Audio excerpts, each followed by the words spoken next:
Prekršajni sud u Bačkoj Palanci kaznio je sa 30.000 dinara osobu koja je na Facebooku nudila na prodaju prepariranog orla belorepana, koji je strogo zaštićena vrsta u našoj zemlji. Postavlja se pitanje koliko su takve životinje ugrožene isključivo zbog zarade pojedinaca. O toj temi razgovaramo sa Markom Tucakovim iz Pokrajinskog zavoda za zaštitu prirode. Gospodine Tucakov, dobrodošli u Razglednice. Šta se predstavlja kršenje zakona o zaštiti prirode? Moramo reći da je zakon dosta ekocentričan i praktično zabranjuje sve one aktivnosti i namere koje idu u pravcu uništavanja bilo jedinki strogo zaštićenih vrsta, bilo njihovih staništa. Zbog čega je to potrebno? Zbog čega je potrebno strogo štititi životinje i biljke i njihova staništa?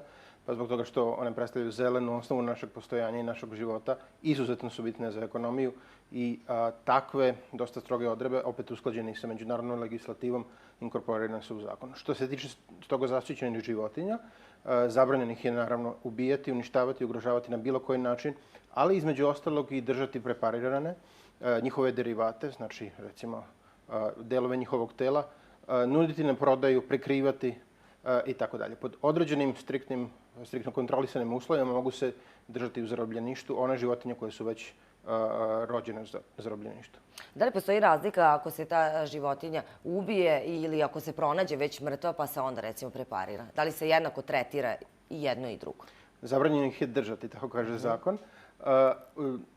Zakon o zaštiti prirode što se toga tiče dosta izričit i motiviše se pre svega edukativnim i ovako formativnim ulogama zakonodavstva uopšte. Polazi se od pretpostavke da ukoliko je preparat strogo zaštićene vrste viđen od strane nekog koga to može izgledati lepo, taj neko može poželiti također da ima tu strogo zaštićenu vrstu, a onda ljudskim željama se jednostavno ne može izaći na kraj. Iz tog razloga, a i zbog razloga moguće trgovine preparatima strogo zaštićenih vrsta koji imaju svoju određenu cenu, sada su te cene izgleda vrlo nerealne, zakonodavac je ovako odlučio. S tim da postoji pod određenim uslovima, to je 5 uslova koje zakon nudi, između ostalog naučnih istraživanja recimo, mogućnost da ministar životne sredine propiše dozvolu da se preparati drže i da se javno prikazuju. U ostalim uslovima to je zabranjeno.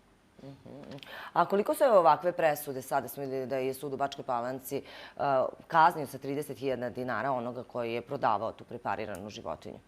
Pokrajinski zavod za zaštitu prirode... Koliko su značajne takve presude? Da li on ima neki edukativni karakter? Je zadovoljan kao institucija koja je pomogla da se ovaj slučaj rasvetli.